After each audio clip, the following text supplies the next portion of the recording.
নতুন সরকারের মেয়াদ মেয়াদ তো না, বয়স বয়স মাত্র ৪ মাস। ৪ মাস বয়স্ক একটা সরকারকেই এখনই বলা হচ্ছে তাদের সময় শেষ, সময় ফুরিয়ে গেছে। এনসিপি থেকে বলা হচ্ছে, জামাতের আমির তো সরাসরি বলছেন যে এদের সময় শেষ এবং নতুন বিপ্লবের ঘোষণাও দিয়েছেন। নতুন বিপ্লব কি বিষয় নিয়ে হবে, সরকার কি এমন করলো? তাদের একটাই চাওয়া, সেটা হচ্ছে জুলাই সনদ বাস্তবায়ন, গণভোট বাস্তবায়ন। এগুলো যদি না হয় তাহলে তাদের মেয়াদ শেষ হয়ে গেছে, তাদের পতন খুব সন্নিকটে এবং নতুন বিপ্লবের ডাকও দেয়া হয়েছে। যদিও সেই বিপ্লবে কতজন মানুষ অংশগ্রহণ করবেন সেই প্রশ্নটা থেকেই যায়। হয়তো করবেন, হয়তো করবেন না, সেটা বাস্তবতার উপরে নির্ভর করবে। এদিকে এনসিপির আহ্বায়ক নাহিদ ইসলাম বলছেন যে আওয়ামী লীগের বিচার যদি করা না হয় তাহলে এই সরকার তার মেয়াদ পূর্ণ করতে পারবে না। সব মিলিয়ে সরকার কি একটু নাজেহাল পরিস্থিতির মধ্যে পড়ে গেল? সরকারকে এই মুহূর্তে এনসিপি এবং জামাতকে অনেক বেশি ভয় পাওয়া উচিত? কি হতে চলেছে চলুন একটু বুঝে দেখি। জামাতের আমির কিংবা নাহিদ ইসলাম তারা সরকারকে যতটা হুমকি দিচ্ছেন, সরকার ততটা ভয় পাচ্ছে কিনা কিংবা পাওয়া উচিত কিনা। থাকবেন পলিটিক্স টিভির নিয়মিত আয়োজনে।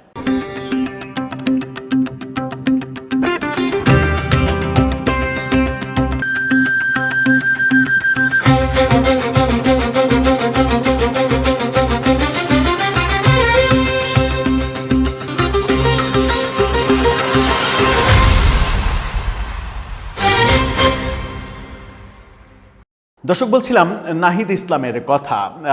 নাহিদ ইসলাম বলছেন, সরকারকে হুমকি দিচ্ছেন যে এই সরকার 5 বছর মেয়াদ পূর্ণ করতে পারবে না। এটা সরকারের জন্য তো বড় একটা হুমকি।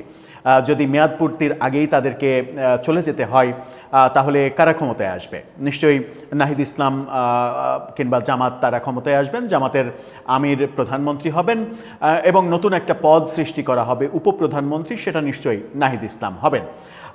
এবং এমনও হতে পারে যে এই গণতান্ত্রিক ব্যবস্থাই মানে বিলুপ্ত করা হলো, আফগানিস্তানের মতো একটা ব্যবস্থা, শাসন ব্যবস্থা কায়েম করা হলো, সেখানে মানে দেশের আমির হিসেবে একজনের পোস্ট মানে হয়তো থাকবে যে বাংলাদেশের আমির, জামাতের আমির থেকে বাংলাদেশের আমির হবেন এবং আরেকজন হবেন নায়েবে আমির, বাংলাদেশের নায়েবে আমির, তিনি হতে পারেন নাহিদ ইসলাম। সেভাবে একটা শাসন কাঠামো আমরা দেখতে পারি। সেটা যতদিন না দেখছি ততদিন পর্যন্ত আমাদের এইভাবে আলোচনা করেই যেতে হবে যে কোন দিকে যাচ্ছে পরিস্থিতি। কি বলছেন নাহিদ? এই চ্যানেল 24-এর শিরোনামটা দেখে নিলেই আপনারা বুঝতে পারবেন। তিনি বলছেন, বিচার নিশ্চিত না করলে এই সরকার 5 বছর মেয়াদ পূর্ণ করতে পারবে না। তিনি যখন এই কথা বলছেন তখন সরকার কি একটু বিপদে পড়ে যাচ্ছে?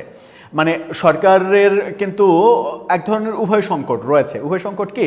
একদিকে জামাত এবং এনসিপিকে মোকাবেলা করা, অন্যদিকে আওয়ামী লীগ নিয়ে এক ধরনের কনফিউশনের মধ্যে থাকা। কনফিউশনটা কি? কনফিউশনটা খুব সিম্পল, যে আওয়ামী লীগকে ফিরতে দেওয়া উচিত কি না, আওয়ামী লীগকে ফিরতে না দিয়ে জামাত এবং এনসিপিকে তারা মোকাবেলা করতে পারবে কি না, আওয়ামী লীগকে যদি ফিরতে দেয় তাহলে আওয়ামী লীগ সরকারের মানে ওপরে সফট কর্নার দেখাবে কিনা, নাকি জামাত এনসিপির সঙ্গে তারা মিশে যাবে, জোটবদ্ধ হয়ে সরকারের বিরুদ্ধে আন্দোলনে নেমে পড়বে, তখন সরকার আরও বেশি বিপদে পড়বে কিনা। এই ধরনের উভয় সংকট কিন্তু তাদের মধ্যে রয়েছে। এটা কেউ স্বীকার করুক আর না করুক, এই যে ইনডিসিশন তাদের মধ্যে রয়েছে।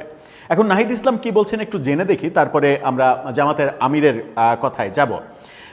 নাহিদ ইসলাম বলছেন, জুলাই হত্যাকাণ্ড, শাপলা হত্যাকাণ্ড, পিলখানা হত্যাকাণ্ড সহ সব গুম, খুন এবং শরীফ ওসমান হাদি হত্যাকাণ্ডের বিচার অবিলম্বে নিশ্চিত করতে হবে। বিচার নিশ্চিত না হলে এই সরকার কোনোভাবেই 5 বছরের মেয়াদ সম্পূর্ণ করতে পারবে না। 11 দলীয় ঐক্যজোটের আয়োজিত সমাবেশে তিনি এই কথা বলেছেন। নাহিদ ইসলাম বলেন, গণহত্যার মাধ্যমে আওয়ামী লীগ বিদায় নিয়েছে, আর সংস্কার বাস্তবায়ন না করার ফলে বিএনপি জনগণের কাঠগড়ায় দাঁড়িয়েছে। এর ফলে এই দুই শক্তির বিরুদ্ধে আমাদের এখন সমানভাবে লড়াই চালিয়ে যেতে হবে। কথাটা খুব স্পষ্ট, কথাটা আজকের না, কথাটা অনেক পুরাতন।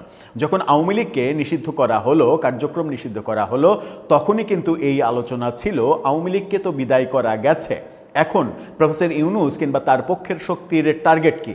Target BNP. আওয়ামী লীগকে সরিয়ে দেয়া গেছে, এবার যদি বিএনপিকেও সরিয়ে দেয়া যায় তাহলে তাদের ইচ্ছা মতো স্বপ্নের যে শাসন ব্যবস্থা সেই শাসন ব্যবস্থা প্রতিষ্ঠিত করা যেতে পারে। সেখানে একটা বড় অংশীদার হয়তো ডক্টর ইউনূসও হবেন, যিনি তার 1.5 বছরে লাখ লাখ কোটি কোটি পৃথিবীর নেতাদের দরখাস্ত পেয়েছেন। সেই দরখাস্ত দিয়ে তিনি তোষক বানিয়েছেন, তোষক বানিয়ে তিনি আরামে গুলশানের বাসায় ঘুমাচ্ছেন। আওয়ামী লীগের দেশে আসা ও রাজনীতি করার সুযোগ 5 আগস্টেই শেষ হয়ে গেছে তিনি বলছেন যারা সমঝোতা করছে, যারা নতুন করে আওয়ামী লীগকে রাজনীতিতে পুনর্বাসিত করার স্বপ্ন দেখছে, তাদের পরিণতি আওয়ামী লীগের মতোই হবে। সমঝোতার কথা যদি আসে তাহলে এই এনসিপির প্রোডাক্টটা কোথা থেকে এসেছে? এটা তো এদের অনেকেই, বেশিরভাগই আওয়ামী লীগের সঙ্গে গুপ্ত রাজনীতিতে ছিল, ছাত্রলীগের সঙ্গে গুপ্ত রাজনীতিতে ছিল। আবার শিবিরের একজন নেতা এই তো 2-3 দিন আগেই একেবারে প্রকাশ্যে বলেছেন যে এনসিপির 6 জন যে এমপি সংসদে, সেই 6 এমপি একসময় ছাত্র শিবিরের সঙ্গে যুক্ত ছিলেন। তাহলে তাদের কিন্তু স্বতন্ত্র যে রাজনৈতিক অবস্থান সেই অবস্থান নেই। হয় তারা ছাত্রলীগে গুপ্ত অবস্থায় ছিল, অথবা তারা শিবিরের রাজনীতির সঙ্গে ছিল, আওয়ামী লীগের জামাতের রাজনীতির সঙ্গে ছিল। এই যে মানে ফেসবুকের ভিডিওর কথা বলছি, এই ভিডিওগুলো কিংবা ইউটিউবের ভিডিও এগুলো দেখা যাচ্ছে, এই যে দ্বিচারিতা, এই দ্বিচারিতাকেই আমরা মনে করছি যে এটা এক ধরনের রাজনীতিতে মুশকিল অবস্থার জন্ম দেবে। কেন দেবে তার ব্যাখ্যা করতে গেলে হয়তো অনেক সময় লাগবে। আমি যে প্রসঙ্গ মূলত বলতে চাচ্ছি সেটা হচ্ছে, নাহিদ ইসলাম যখন বলছেন যে আওয়ামী লীগকে পুনর্বাসন করছে বিএনপি, তখন প্রশ্ন জাগে, যে প্রশ্নটা উত্থাপন করেছি, যে আওয়ামী লীগের দ্বারা বেশি কষ্ট ভোগ করেছে বিএনপি নাকি এনসিপি, জামাত? এটা তো একটা বড় প্রশ্ন। হ্যাঁ, জামাত বলতে পারে যে আমরাও তো কষ্ট ভোগ করেছি, আমাদেরকে নিষিদ্ধ করেছে, কিন্তু তুলনামূলক চিত্র আঁকলে যেটা বোঝা যায় এবং দৃশ্যমান, স্পষ্ট দৃশ্যমান আমাদের সামনে হয় সেটা হচ্ছে যে বিএনপি বেশি নির্যাতিত হয়েছে। সেই বিএনপি আওয়ামী লীগের সঙ্গে সমঝোতা করবে, ব্যাপারটা বোধহয় অত সহজ নয়। বরং যেটা হতে পারে, ঐতিহাসিকভাবে আমরা যেটা দেখেছি যে জামাত একসময় বিএনপির মানে ঘরের কুটুম হয়েছে, জামাত একসময় আওয়ামী লীগের ঘরের কুটুমও হয়েছে। আওয়ামী লীগের সঙ্গে মানে কি বলবো, যে একসঙ্গে আন্দোলন করেছে, এক টেবিলে বসেছে, মিটিং করেছে, এই ব্যাপারগুলো দেখেছি, যদিও সরকার গঠন হয়তো করেনি।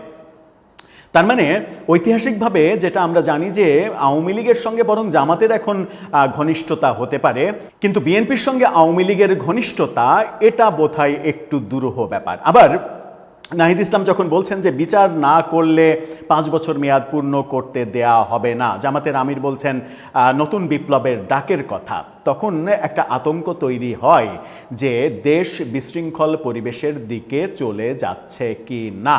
সেই প্রশ্নটা বড় প্রশ্ন হয় এবং সেখানেই ওই প্রশ্নটা আবার দানা বাঁধে যে এই যে হুমকি ধামকি, জামাত এবং এনসিপির যে হুমকি ধামকি, এই হুমকি ধামকি কি আসলে রিয়েল, নাকি এরকম দৃশ্য আমরা যেটা 23শে জুনে দেখলাম যে আওয়ামী লীগের প্রতিষ্ঠাবার্ষিকীতে সবাই কিন্তু এক হয়ে গেছে।